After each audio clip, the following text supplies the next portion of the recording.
Uncut. What's up, Ride Warriors, and welcome to another episode of COASTER-net Uncut. I am, of course, Andrew Barchak from Chicago, Illinois, joined once again by Mr. Theme Park Knower himself, one Danny Miller. Danny, what is up this evening?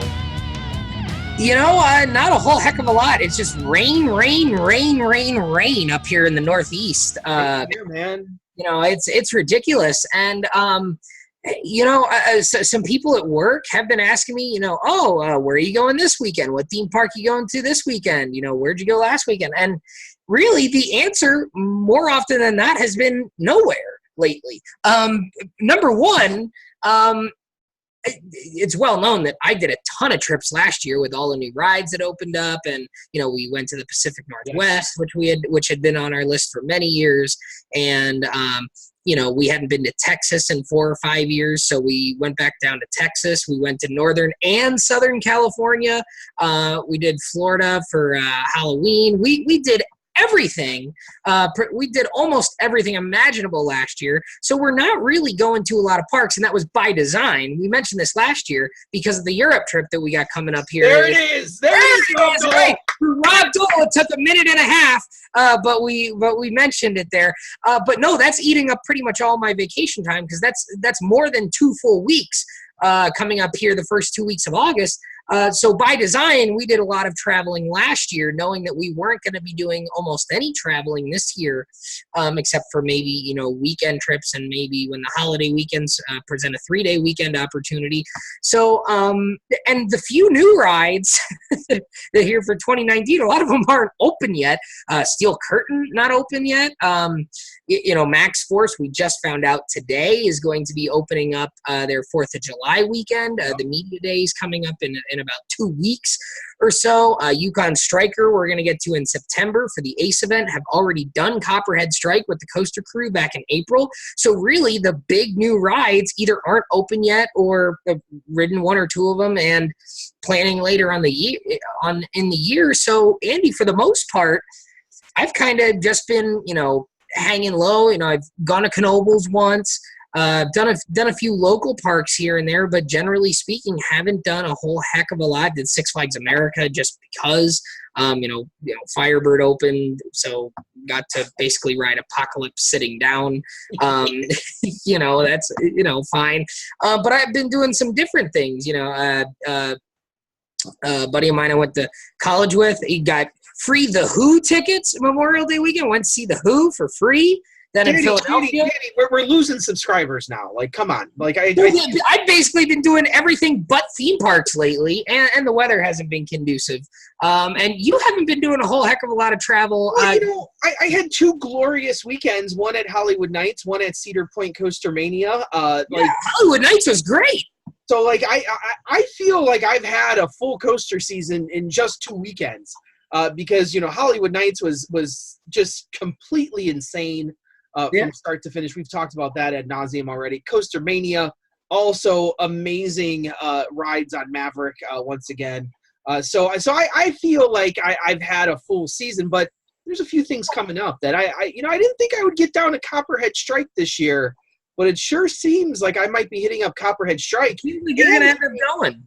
And hitting the forgotten new ride of 2019, and that is Dragon Flyer down there at Dollywood. Yes, you'll be going to Hollywood.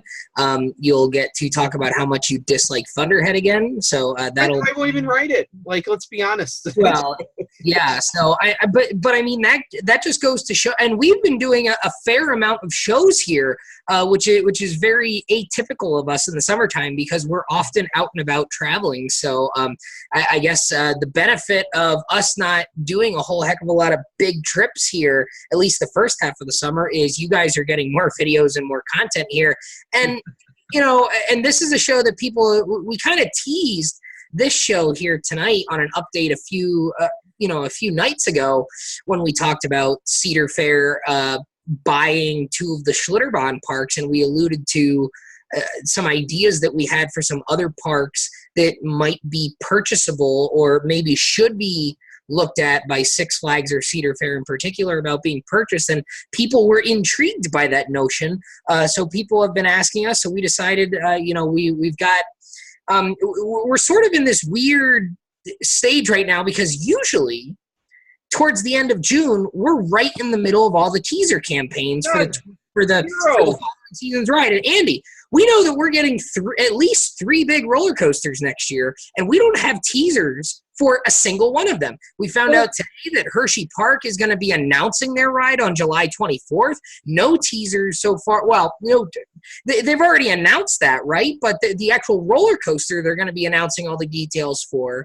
But they're not doing any teasers for that. We've heard nothing out of Kings Island, which is particularly strange considering the fact that they tend to do some of the more well-known teasers between Banshee and Mystic Timbers recently, and no information out of Busch Gardens Tampa about RMC Gwazi yet.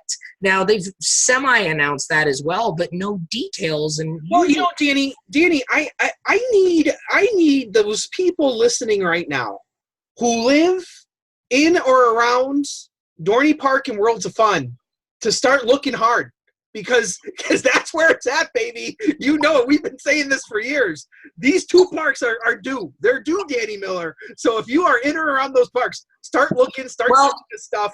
If there is a leave misplaced, I want to know.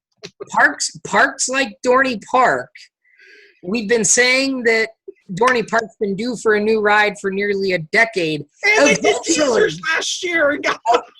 Eventually, we're going to be right if they ever get anything. And maybe that has to be me, right? Maybe that has to be me. I don't even know. But you are Mr. Dorney Park. Well, and Mr. Dorney Park. Well, and I go to Knoebels far more than I go to Dorney Park these days. But so it's kind of weird right now because we know what Hershey's getting. We just don't know the name and whatnot. We know what Busch Gardens Tampa getting. We don't know the name yet. We basically know what Kings Island is getting. We don't have a name yet. And SeaWorld Orlando, we've seen stuff and have gotten teasers from them. But we kind of think we already know what they're getting, so it seems like nothing's really surprising us here for 2020, and maybe that's why we're not getting teaser campaigns. That's why we're doing Uncut tonight, ladies and gents. Yeah, so we're just gonna make shit up like we normally do. So what we've done here is to make this simple. We could sit here and talk about every park in the country. We've selected 5 parks here, and we're going to discuss whether or not we think these parks are eligible for either purchase by Cedar Fair. And the reason why we said this is because out of nowhere, Cedar Fair bought Schlitterbahn. So it kind of came up out of nowhere. There were rumors earlier in the year that Herschend was going to buy Six Flags Over Texas. That was thrown out. So there's all this talk right now, and especially with last year with Six Flags opting to operate a number of new parks like Frontier City, Darien Lake, to get back into that game. We thought, well, maybe Cedar Fair or Six Flags are looking for future opportunities. Now, we're not saying this is going to happen now. We're not saying this is going to happen ever. We are just saying that do we think the parks we're going to talk about fit in with what Six Flags or Cedar Fair does and why we think that. Right. So, Danny, we're going to start with a park down in Arkansas, or Arkansas, as some call it, which is called... Arkansas, not your Kansas. Right. Arkansas. So it's Magic Springs, ladies and gents. Now, what's interesting about this one is owned by a company, EPR, I believe. EPR. It's operated by Premier, and it's strange because Darien Lake and Frontier City are both owned by the same owner. So it's strange that Six Flags didn't take the opportunity to go in on Magic Springs too, when they are indeed in this same range. We did a whole lot of Google mapping of this. It's about 8 hours from Houston, about 8 hours from San Antonio, about 9 hours from Worlds of Fun, about 10 hours from Kings Island. So really, when we look at these parks, the first thing we did is we tried to look at what current parks Six Flags has, what current parks Cedar Fair has. Cedar Fair, outside of like Cedar Point and Cedar Point and Kings Island, they're all about, 6 to 8 hours away from each other, so they don't start overlapping on markets. The only real close ones are really like Cedar Point and Kings Island, and they're still 4 hours away from each other. So you're still pulling from very different markets there. So Magic Springs, I think, was a candidate for both of these chains, especially now that Cedar Fair is trying to get that foothold into Texas. Now, do I think Texas people are going to start magically going to Magic Springs? No, I do not. I am surprised, though, that Six Flags took a pass on this, because I've been to Magic Springs. I went there last year, and I feel that Magic Springs is almost well-suited to a Six Flags park. It's a lot bigger than a Frontier City, maybe more on the lines of like a Darien Lake. Could use a couple of more coasters, to be honest. Has a few unique things, like the X coaster is, just crazy unique, especially for America. I know there's other things like that out in Europe. You're in your stomping grounds. But Magic Springs seems to me like a Six Flags park, and I don't know why they didn't go after this one. Well, and the only thing I can think is maybe EPR didn't make that available as part of the deal, because if you go to the Wikipedia page to look at EPR's properties, the properties that they own that are operated by Premier Parks are Magic Springs, Pacific Park, which is the park on the Santa Monica Pier in California, Wild Waves theme park, which is one of the ones we went to. That's in Federal Way, just outside of Seattle, Washington. That was on our Pacific Northwest trip last year. And then Rapids Water Park, which admittedly I have to click on it here. That's in Riviera Beach, Florida. Well, they have a lot of water parks that. And then Wild Hawaii. Right. So those are the 5 ones that they own that are operated by Premier Parks. Then they have 6 properties that they own, EPR properties, that are operated by Six Flags. And that's Hurricane Harbor Concord, Darien Lake, Frontier City, Hurricane Harbor Phoenix, Hurricane Harbor Splashtown, which is in Spring, Texas, and then Whitewater Bay, which is in Oklahoma City. Now, Wild Waves in Federal Way, that has roller coasters, because otherwise you would not have gone there. Yes, they have a kiddie coaster. They have a Wild Mouse, a Zamperla Wild Mouse, which was closed when we were there. They have an old Arrow Loop double corkscrew called Wild Thing. And they have their wood coaster is one of the few SNS wood coasters, Timberhawk Ride of Prey, which, it's just strange because like Premier, it seems like Frontier City, Darien Lake, those are the 2 big coaster parks. So I guess they held on to the 2 parks that have a less amount of coasters. Maybe I don't know. I don't know what's going on there. Frontier City and Magic Springs, I feel like kind of have comparable. I mean, I guess Frontier City, if you had your pick, you'd probably go to Frontier City. Frontier City's a little bit.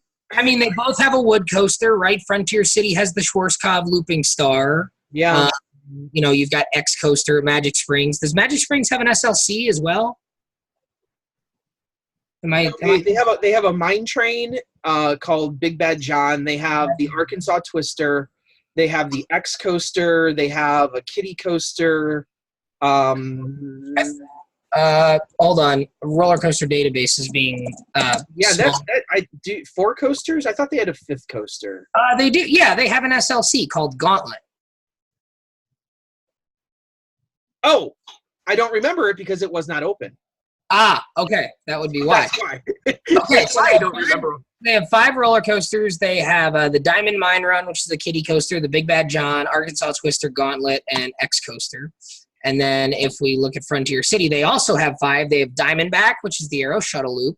They have Frankie's Mine Train, which is kiddie coaster. Steel Lasso is the family inverted coaster. Silver Bullet is the Schwarzkopf. And then Wildcat is their wood coaster. So I would say that those are pretty comparable there. Well, and I think Cedar Fair, like, you would have to invest a lot of money into rides to bring Magic Springs up to the level of what you would want it to be, probably. Cedar Fair also has a Larson Loop, by the way, that they explicitly do not call a roller coaster. Oh, Frontier City, yeah, they're wrong. But but with Frontier City, there's a lot of discussion with the Texas people. I know from Texas Thrill Seekers, they've already gone up and done events there. there's been no discussion about Magic Springs, so that's not even on their radar for the most part. So maybe that's why Six Flags, maybe they felt that there was more of an overlap with the Texas crowd, with Oklahoma City being a little bit closer to like Dallas and northern Texas to pull from people who might have passes. So that would be the only thing I could think of. Maybe they thought that the Texas people wouldn't travel to Or Magic maybe Springs. EPR didn't make that park available to, or maybe. Now, what's interesting, I'm going to look here. Did Premier Parks operate those parks prior to Six Flags taking over? Yes. I'm almost positive they did. I'm almost positive they did, because I remember that being part of the main news story. Yeah, the park continued to be leased and operated by Premier Parks when they were sold from CNL to EPR. Yeah.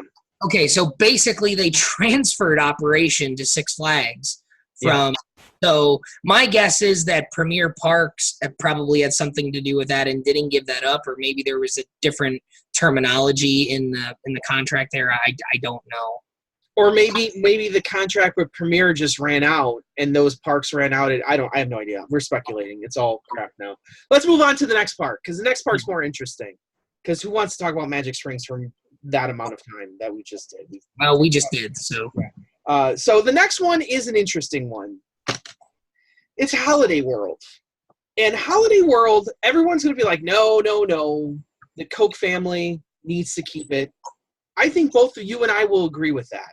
That'd be really nice to have the Koch family still involved.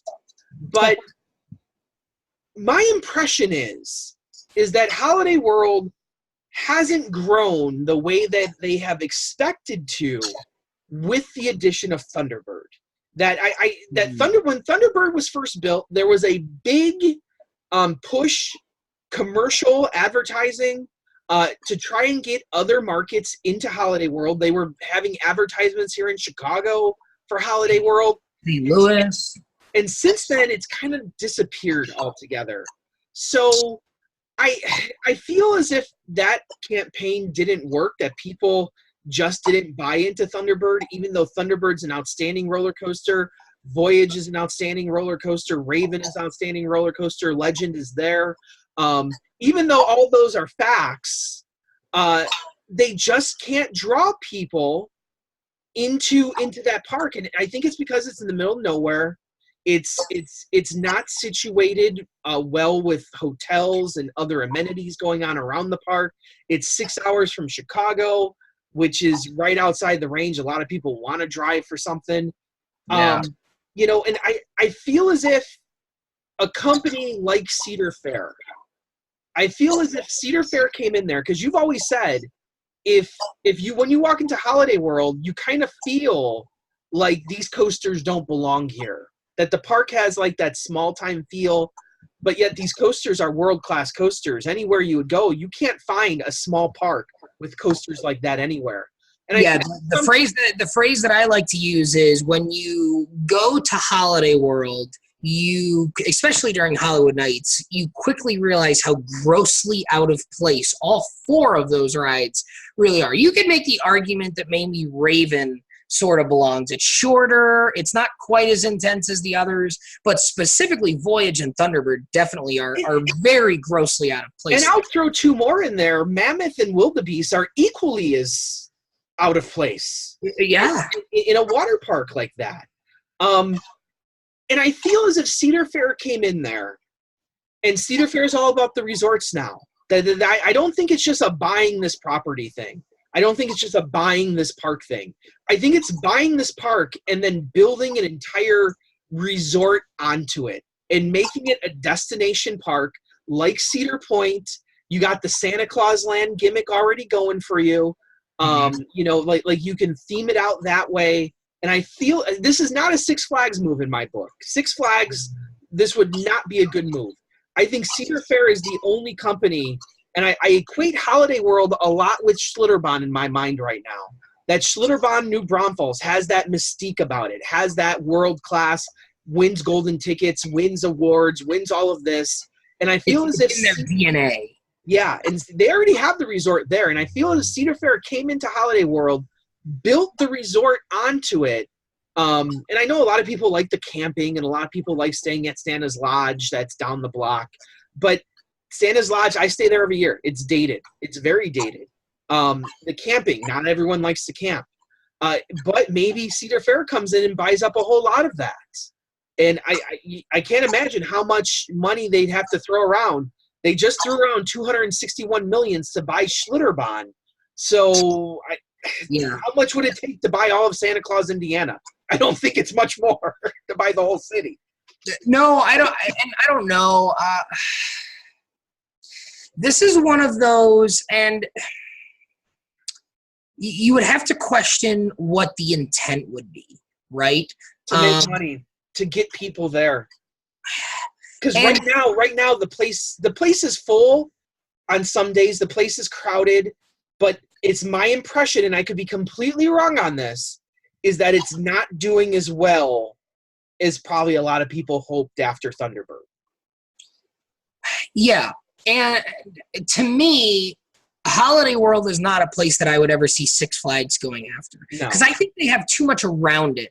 Between Six Flags St. Louis, between Six Flags Great America, I think they already have too much going on. And then the Texas parks, I mean, those are next closest, arguably. I think they have too much going on around it already. Cedar Fair, you have Kings Island, which is what, 2 or 3 hours away, and then which is quite a bit of ways away. For me, you could, and some people might even say, what about Kentucky Kingdom? Well, Six Flags already went down that road, and that ended poorly. I don't envision them ever revisiting that. Although they did get rid of Darien Lake, and look what happens. They're back there again. So I guess never say never. But I think the circumstances around Kentucky Kingdom are just a little bit too strange for Cedar Fair to ever be interested in that again, or Six Flags ever be interested in that again. Cedar Fair maybe, but I don't know. I think Holiday World would probably be the better move in terms of the opportunity you have. I don't know. Kentucky Kingdom seems to be all about. Let me throw this out there to you. Let me throw one more thing out there to you. So you don't like Six Flags, you don't like Cedar Fair, correct? For Holiday World? Yeah. I think Cedar Fair would maybe be likely down the road. What if Herschend buys it? Because Herschend has that similar way of thinking as well, that you have some of those religious overtones when you walk through Holiday World as well, with the types of shows that they do, with the messages that they send, with the Thanksgiving section. You definitely get that. And Herschend, there is no question, you get those religious overtones smack dab in the face the minute you walk in the place. Herschend, and we know Herschend, was having talks, as much as we know that the rumor was untrue with Herschend buying Six Flags Over Texas. We know Herschend was having talks to buy someplace, and maybe Holiday World is that place, because it's far enough away from Dollywood, it's far enough away from Silver Dollar City, but it kind of bridges the two together, that if they did some kind of combined pass, you could make a little trip out of that, Dollywood to Holiday World to Silver Dollar City. And it's all within that same belt line for you. Yeah, I think there's certainly, I think there's a case to be made there. And, there's always been talk specifically since Will passed away, and then Dan took over, and then Dan sort of left for Alabama Splash, whether or not the remainder of the family was in it for the long run. They have been so far. And we haven't really seen any indication that that's going to change, but there's always been slight speculation on it. And to me, the general going down to Alabama kind of said something to me. She's called the general. It's the mom. Mm-hmm. And her going down to Alabama to be with Dan to start up Alabama Splash Adventure, to me, like, she was kind of like part of that heart and soul of Holiday World. Holiday World still has heart and soul. We love Holiday World. There's no question about it. But I want to see Holiday World do well. I want to see Holiday World grow. And I don't know if that's going to happen as a family-owned business. I just don't. And I know some people are going to sit there and say to me, I don't want to see Holiday World change. It's perfect the way it is. And I'm not going to sit here and disagree with you. I'm not going to disagree with you. If you say Holiday World, if they never install another ride for the rest of time, it'll be fine. They can just keep retracking Voyage until they're blue in the face. I'm not going to sit here and disagree with you. But I'm saying that I would love to see Holiday World get bigger because I want more people to experience that great park. And I don't know if it's going to get bigger under the current structure. I think they have to go corporate at some level. And I don't know if going corporate changes all that much either. If you look at all the new sections, the water park feels like a corporate water park. The new sections out by that they just built by Thunderbird, and they just redid everything over by Gobbler Getaway, feels like a corporate park to me. They just redid the whole front restaurant. That feels like a corporate park to me now with the video screens. So to me, I don't know how much actually changes that the family's already making to make it feel more corporate, I think.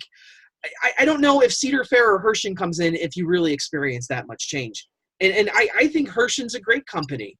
And if they came in and operated and said, hey, we're going to pour some money and build another wood coaster, put an RMC coaster out there, could you imagine that coaster lineup with 3 wood coasters plus an RMC ground up Woody? Blow the mind. It'll blow the mind out. So and that's where I'm at kind of with that whole thing. You know, a lot of people are going to say, no, I don't want corporate. I want it to stay the same. But I think there's a lot of people that say, hey, I might make the trip if they added 1 or 2 more big things. Well, and people have to realize here that we're not speaking from the fan perspective here. We're not saying, oh, we think Six Flags or we think Cedar Fair should go out and buy a Holiday World. That's not what we're saying. We're saying here, if we were sitting in the Six Flags Cedar Fair chair, you know, and we were in the acquisition game, because it seems as if both companies right now are at least in the market. And Herschend too, because from those rumors we know Herschend's looking as well.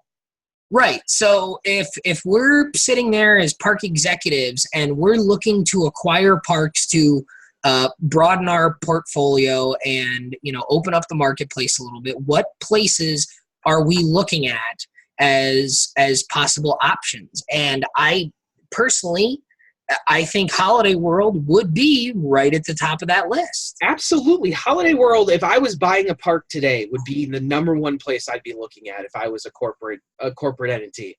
You know, that's the place. They've got 4 fantastic rides. They got a fantastic water park. The only problem is they're in the middle of nowhere, and that's what you got to get around. So, and Cedar Fair does that. Cedar Fair gets you to other parks. And if you have a network like that can draw people from Cedar Point to Carowinds to King's Dominion, all the way across the country to Knott's, that Cedar Fair Platinum Pass people travel. You know, so if you can draw that, people, oh man, would that make that pass even better? I may be considered, to go to Holiday World every year on my Platinum Pass. Hollywood Nights, you can't get rid of that event, right? No, that the 2 greatest coaster events under one umbrella. Could you even imagine? That would be something, wouldn't it? That would be something. So let's move on to the next park here. And the next one is Adventureland in Iowa. Another smaller park that you had the pleasure of going to 2 years ago now it is. I've been there a couple of times myself. Monster, a fantastic ride. A couple of Woodies, good ride. Yeah, Monster's fantastic. A nice flat ride collection. They got a little water park. You know, size-wise, maybe a little bit bigger than a Frontier City, maybe a little bit smaller than a Darien Lake. You know, this is a tough one. You know, it's family-owned, so you don't have to deal with anybody going into this deal. Adventureland, on the very surface level, I would say it's a Six Flags park. If I was Six Flags, I'd be looking at it because it already has the build-up there. So Cedar Fair. It looks like and now I haven't been to Frontier City. You have. You've been to both. But it seems like Frontier City and Adventureland seem to be very, very similar in terms of feel. And they have the same sort of theme. Because Adventureland sort of has that Western-style theme. The difference is Frontier City's just plopped there on the side of a highway. Granted, Adventureland is on the side of a highway, but there's also a racetrack and a resort and a casino right next door. So I already feel like you already have that buildup. So it's already like a little knockoff type resort of sorts. Yeah, and I don't see Cedar Fair buying into all of that with the gambling aspect and all that nonsense. So Schlitterbahn, I feel, was purchased because of the resort at some level, and they love hotels and they love expanding hotels. And I just don't feel like Adventureland has that opportunity available to it. And like I said, the size of that park is so small as well. Right. It's a great family park. Once again, has a great feel to it. I think it would be more of a Six Flags play than anything else. Yeah, probably. That would be the sense that I get as well. And it's how far is it from Worlds of Fun? It's quite a ways. It's like 4 or 5 hours. It's 4 or 5 hours from Chicago. It's 4 or 5 hours from Worlds of Fun, depending on traffic. So, right. So it's kind of the same from both. So in terms of geographically, both parks, like geographically, both parks. So Six Flags Great America. Would you be competing there? Maybe not with yourself. Yeah, you have Six Flags Great America and St. Louis. Do you need a third park in the same tri-state area? I don't know, And then Worlds of Fun is down there, so maybe that's why nobody has really looked at that. They're like, hey, just let it be. They're installing a new coaster this year that no one's really talking about, Phoenix. That's going to be one of those spinny coasters like Laugh Track. So maybe that's one that just stays out there. Adventureland must be doing well to do Monster and then come in and do a smaller coaster a few years later here. So, and it's brand new, we've been told. So it's not the one that's coming from Blue Bayou that was taken out. So we know it's I think that one's been accounted for somewhere outside the States. So let's go on to the next park. And this is a park that you really like that I wasn't too hot on, and that is Lagoon. And I didn't spend much time at Lagoon, so maybe you're going to need to talk about this one a little bit. Well, Lagoon is one of the larger independent parks. They've got 10 roller coasters or so. They have a fair amount of rides. It's a good collection. It's not an outstanding collection, but it's a good collection. You've got Cannibal, you've got Wicked, you've got Colossus the Fire Dragon. Yeah. Some of their rides do sort of border on the older side, but they do have some newer ones as well. They just redid their dark ride too, right? Yeah, they just redid Terror Ride. And I think Dracula's Castle they did not too long ago as well. They have a Schwarzkopf Jetstar, but then, Bombora's on the newer side. They have the Spider, which is a spinning coaster. They have a Wild Mouse. In 2020, they are opening up a new steel coaster, or at least it says it's steel here. It's on RCDB called Primordial. Now we haven't heard almost anything about this. What is this news? Well, yeah, this was announced at some point long ago, but we just don't know anything about it. I'm looking up right now how far Lagoon is from Knott's Berry. So they're using the name Primordial for their new attraction. It's a heavily guarded secret. They did the same sort of thing with Cannibal. So we don't really know exactly what's going on here. We haven't heard anything about it here. But Cannibal is a very good ride. I think Wicked's a very solid ride. Colossus the Fire Dragon, a real solid ride. They have a wood coaster there. They've got the 2 dark rides. It's a very pretty park. I think they have lots of flowers. I think it was well maintained. It was clean.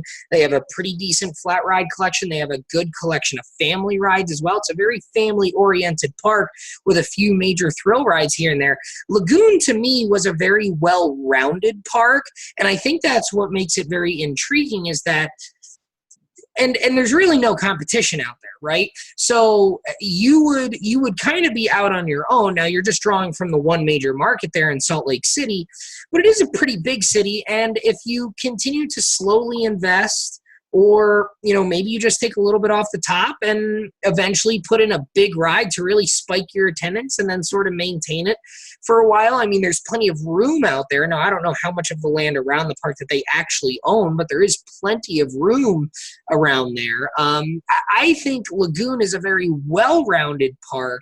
It would be very intriguing for that reason, because it doesn't seem like there's not a lot of holes in that park that you would go in there and say, okay, well, we have to do this, this, and this right away because we're missing out on there is one big hole, and it's a hole that people don't realize, that you have to change the ticket structure of that park.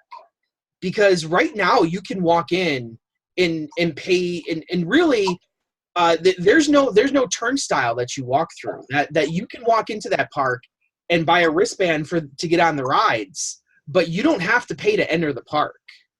So you'd have to change the pricing structure of the park. They don't really advertise that on their website, and I didn't realize this because I remember I drove out with my parents out there, and me and my dad went in because we were going to ride the rides, and my mom's like, well, I don't want to just sit there and watch you guys and have to pay to get in. And when we got there, we realized, oh, wait a minute, you don't have to pay to get into this park. That you pay to ride the rides to go there, I believe. Yeah, you would have to figure out a more. You would have to figure out something. You put up ticket booths and you put up turnstiles is what you have to do, right? Yeah, I mean that's not difficult. So, but it may change the mindset of people out there. Like, I don't know how many people just go to the park just to walk around, and that might irritate your fan base. And if you're not drawn from a whole lot of other cities and you go in there and establish a whole new pricing system, you may kill your market a little bit. And that would be my concern. Because, you know, either Six Flags or Cedar Fair is going to go in there and establish enter price. Like, there's no way that they're going to keep it that you can walk in and pay per ride. That's just not going to happen. So yeah, well, and so I'm looking this up. It does look like that they trademarked that name Primordial, and I'm seeing some pictures of steel.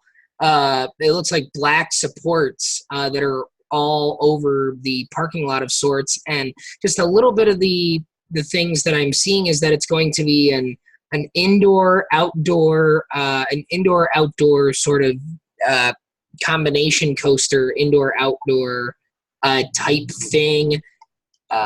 It looks as if maybe, I don't know if this is an official logo here or not. It looks like the Jurassic Park style text with the claw marks. So I don't know if that's well, that's exciting because I kind of want a reason to go back to Salt Lake City.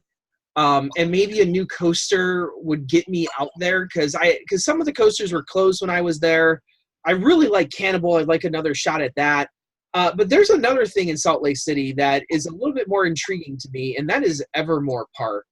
And if I can find a reason to get 2 for 1 and be able to get another coaster, go to Lagoon, and then be able to do Evermore Park, that is very, very, very high on my list to do. Evermore Park, if you don't know what that is, it is not a theme park at all. It has no rides whatsoever. It is a completely interactive live theater experiential park where they've built up this whole place and they have a whole storyline going, kind of like what Forbidden Frontier is doing at Cedar Point, but doing this completely all out. That this is their whole business, is live interactive theater, and it looks absolutely fantastic.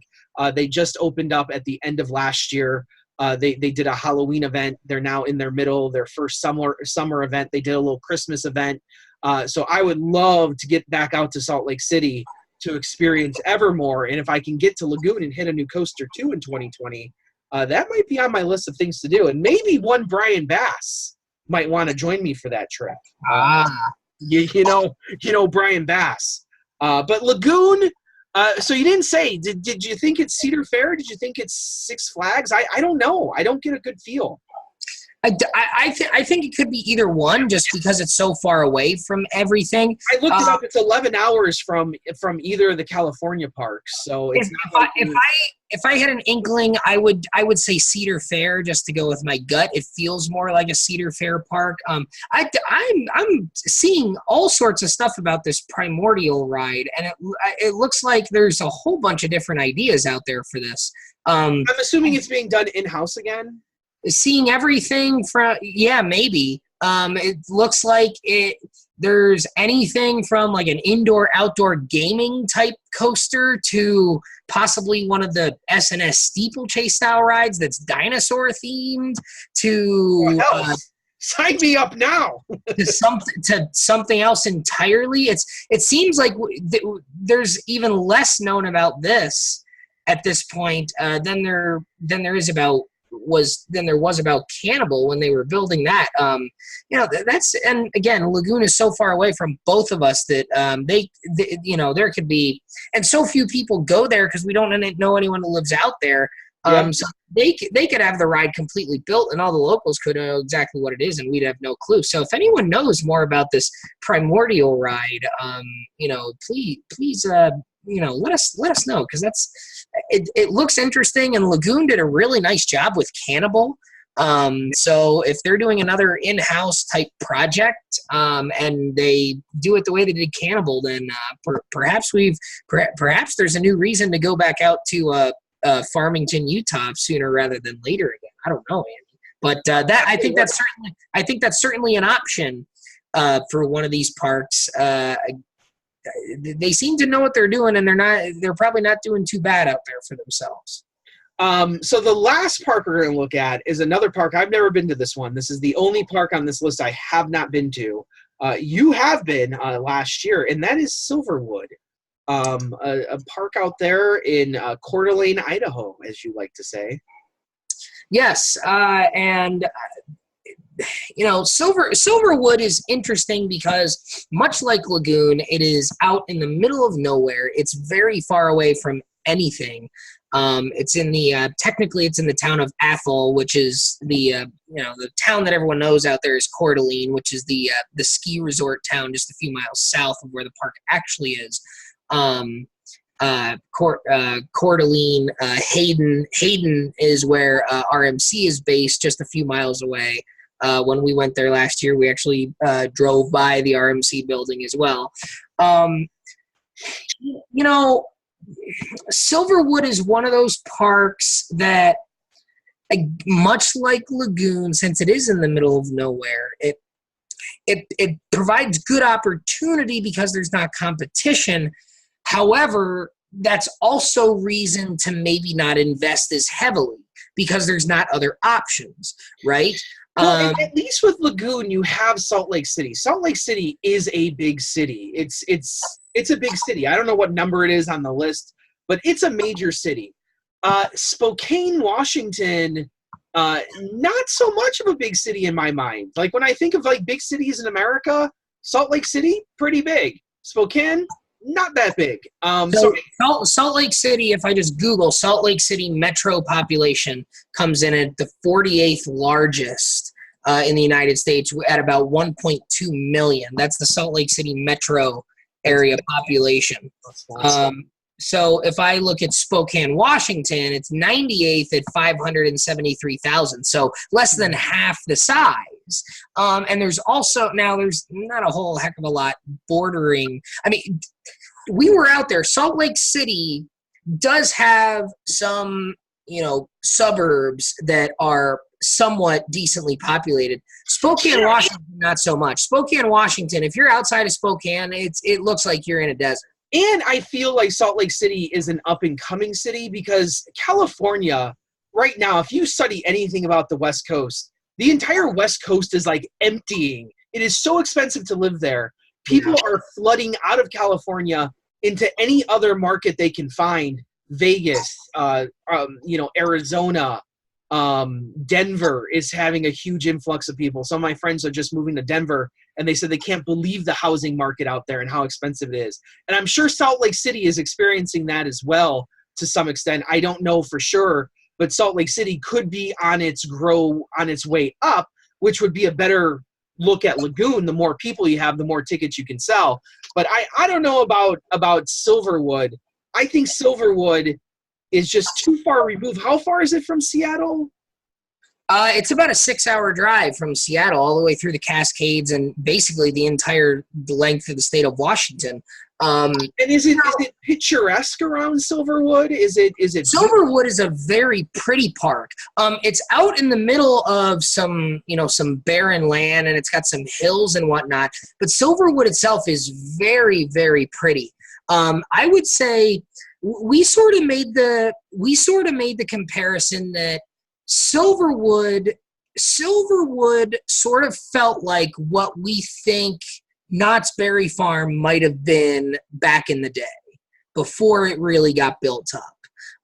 It was sort of the hometown cozy feel of Knott's, with some of the scenery, and they had a lot of flowers. It was very colorful. It was well shaded in certain areas. It was more open in others. But it was sort of the hometown cozy feel of the ghost town of Knott's Berry Farm, and the scenery and foliage, if you will, of like maybe a Busch Gardens. Is this another Cedar Fair play to make it into a resort, to make it into a destination? That Seattle, like you said, is 6 hours away. Holiday World, 6 hours away from Chicago. There's nothing by Holiday World. Is it a park, though? Is there enough there? Because like I said, I haven't been there. And I know the coasters that are there. But is there enough of a supporting cast, enough of the amenities for like a Cedar Fair to come in? I don't think this is a Six Flags play. Six Flags likes to be by big cities, almost exclusively by big cities. So I do not think this is a Six Flags play. Is this a Cedar Fair play where they can make this into resort and maybe build it up like they did Knott's Berry? I think it's possible. I certainly think that's a possibility. It's really tough to tell because they do have a ton of land. To sort of explain it to you, you park across the street, across the highway, and then you walk underneath, much like you do at a Kennywood or like compounds. And when you walk in, basically the park is a very narrow strip, and you walk in the middle of the narrow strip. And along that narrow strip in the middle is sort of like a Main Street, old-timey Victorian style with shops, a restaurant, a bar, gift shops, antique shops, along that narrow strip. And when you go to the left are all your dry rides. Your roller coasters are off to the left. If you go to the right, you go into the Boulder Beach Water Park. And right in the middle there, they have this big plot of grassy land, which screams to me some sort of roller coaster. And then they have a train that goes all the way out and circles some land where they have some animals, but it's all trees. And I think they own a lot of that land. So there is potential for a ton of expansion. You could make Silverwood a giant park if you really wanted to. But at the same time, from a business perspective, maybe there's not a lot of reason to, because it is so far away from any sort of competition. The other thing with Silverwood is they have a very, very short season because of how far north they are. They're only about 80 miles from the Canadian border. That's how far north they are in Idaho. They are very, very north. But what's the temperature? Because because the same thing could be said about Canada's Wonderland, but Canada's Wonderland has a pretty lengthy season. They're doing a Winterfest this year for all sakes and purposes. So I wonder if they zoom out. Let me zoom out and look at the latitude. Silverwood is much farther north than Toronto in terms of latitude. Okay. So is Seattle. Actually, Vancouver, when we drove up to Vancouver, we actually talked about whether or not, obviously England is even farther north in terms of latitude, but Vancouver in North America is the farthest north that I had ever been. And I'm assuming that Silverwood is on the eastern side of the Rockies. Is that true? Yeah. So it's on the eastern side of the Rockies. So that kind of, like, Seattle's protected from like the super cold because of the Rockies and because of the Pacific Ocean. So the Rockies and the Cascade Mountains as well prevent the snow from sort of getting over there. But Coeur d'Alene is a ski resort town in the summer, or in the winter. Sorry. And I don't know, I'm gonna go on Silverwood's website here to see what their actual calendar is. I know they do Scary Wood nights. They do a quasi haunt. They do a haunt of some sort, but I don't think they open. Okay, so their calendar looks like. It does say May to October. Let's look specifically when in May. So that's your standard. That's a longer season than Michigan's Adventure. They open weekends only for the amusement park side, starting that first weekend in May, and then Memorial Day weekend. It looks like Boulder Beach.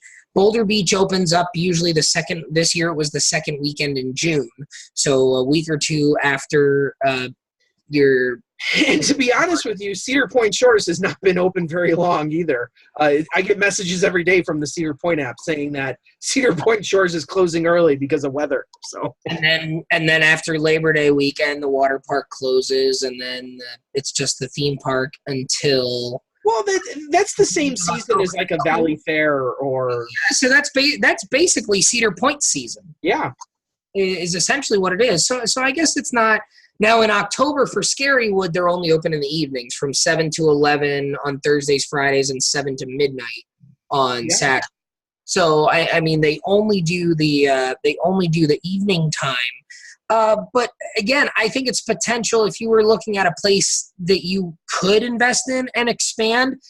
Again, the issue becomes at that point it needs to be a destination because people have to travel there because you're not increasing your gate a ton just by drawing in the locals because there's not a whole heck of a lot of locals. Silverwood, I would say Silverwood, you could make the comparison to a park like Michigan's Adventure because I think Michigan's Adventure actually only serves about a 2 million person population because Cedar Point is so close. If you were to take Michigan's Adventure and make it 8 hours from anything else, that's kind of the situation that you'd be talking about. And Cedar Fair isn't investing in Michigan's Adventure with it being closer to big cities. So I don't think anyone would invest heavily in the other thing here with Silverwood too is Timber Terror and Tremors, they're wood coasters. They're arguably their two best coasters. CCI coasters from the glory days of CCI there in the late 90s. Only have one train. No transfer track or storage track is even built. Danny, so, I can fix that for you. You know how? RMC's down the block. RMC, both of them. They can put as many trains as they want onto it then. Well, and that's the simple answer there because Holiday World, there was a time where Raven and I think Legend even Raven certainly was a one train ride for many, many years, and then they built the transfer track. So it's not something that you can't do, but it's money that you would have to invest in terms of constructing it, finding a place for it, purchasing extra trains, increase your maintenance costs. Those are sort of infrastructure costs that you would need to do if you were to expand that park. Again, I don't think that's a roadblock of sorts, but it's something that you would have to consider if you were going to try and expand that park and increase the gate. Absolutely, but man, so if I had to rank these places, so we're at the end here. So if I had to rank these places, I would say number one, Holiday World for Cedar Fair or Hershend. I could go either way on that. I'm 50-50 either way. Yeah, I agree. I would prefer a Cedar Fair because it helps my pass, but whatever. A Magic Springs, I'm actually surprised Six Flags doesn't have it, to be honest, at this point. There has to be something else that was going on with that because I was Wild Waves. I could totally see them staying away from that and not being interested in that because of some of the reasons we just talked about. Yeah. Although Wild Waves is right there in Seattle, which is, over 3 million people. So, but, that's a much smaller park. I think if Silverwood was located where Wild Waves was, I think there would be companies chomping at the bit to get at Silverwood. Adventureland, I don't see it going either way. I think Six Flags is already too saturated in this market. I think it's too small for Cedar Fair. Lagoon, I think Cedar Fair would be a great candidate for that. And then Silverwood, I think Cedar Fair is maybe the only answer because Six Flags likes big cities by their parks. So, and rightfully so at some point for their model. Any final thoughts on the day here? No, I don't think so. I mean, and again, we need people to realize that we're not talking from the fan perspective here. We're talking from the managerial, the executive perspective, as if we were executives of one of these chains and we're looking to go out and acquire existing parks, which parks would be most attractive to us. And that's what, these are just some of the ones that we came up with off the top of our heads that seem like they might be the most logical, maybe have the most opportunity, whether it be expansion or, return on investment, or whether it's just taking a little bit off of the top of the business that they're already doing. Absolutely. So, as always, thank you for joining us here on COASTER-net Uncut. Thank you for giving us this idea here, or at least reaffirming that we should do this show. So hopefully you've enjoyed it. Hopefully if there's any other parks you want us to talk about, like we tried to stay away from like parks that we didn't want to talk about Busch or SeaWorld. We've talked about that already. We didn't want to talk about like Hersheyndone parks because there might be in play to buy more places. And we also didn't want to talk about other parks that kind of are already owned by other big companies like Kennywood or like Compounce. So we try to stay away from those. But if you want to hear us talk about anything else, let us know in the comment section. So as always, I am Andrew Barczyk from Chicago, Illinois. I'm Danny Miller from Binghamton, New York. Right on, right, Warriors. Thanks, guys. See you next time.